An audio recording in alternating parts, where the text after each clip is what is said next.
Okay, we all know that Intel brought the Arrow Lake to us, but the results were not so impressive. If you watched the previous video, you discovered that at the time of making that video, Intel made 0 sales in Germany. But what if I told you that Intel is not ready to let this slide?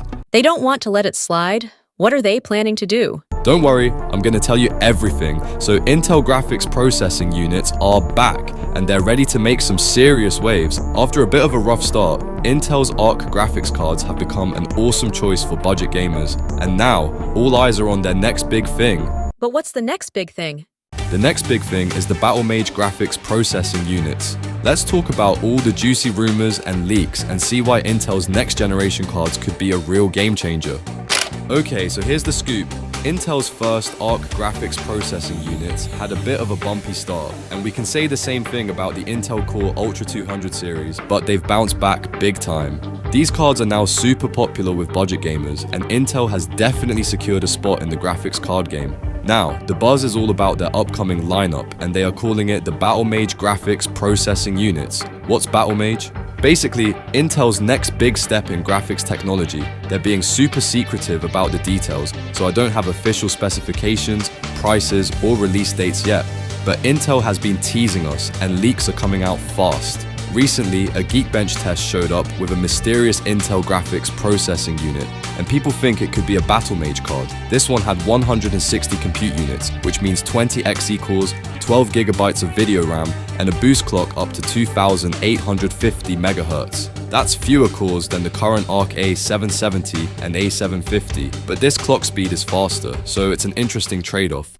Tech insiders even found a Battlemage card buried in Linux logs showing 12 GB of video RAM and faster memory speeds than Arc Alchemist, but with a 192-bit memory bus, the bandwidth might still be a bit slower. Some rumors also suggest it might come with 14 Xe cores, which would make it a leaner and faster budget option. Now, here's where it gets wild. One of the leakers, Red Gaming Tech, originally thought we'd see a flagship Battlemage card with a massive 64 Xe cores, which is double of what we have on the Arc A770. Later on, they updated that to 56 Xe cores. Still, a huge jump.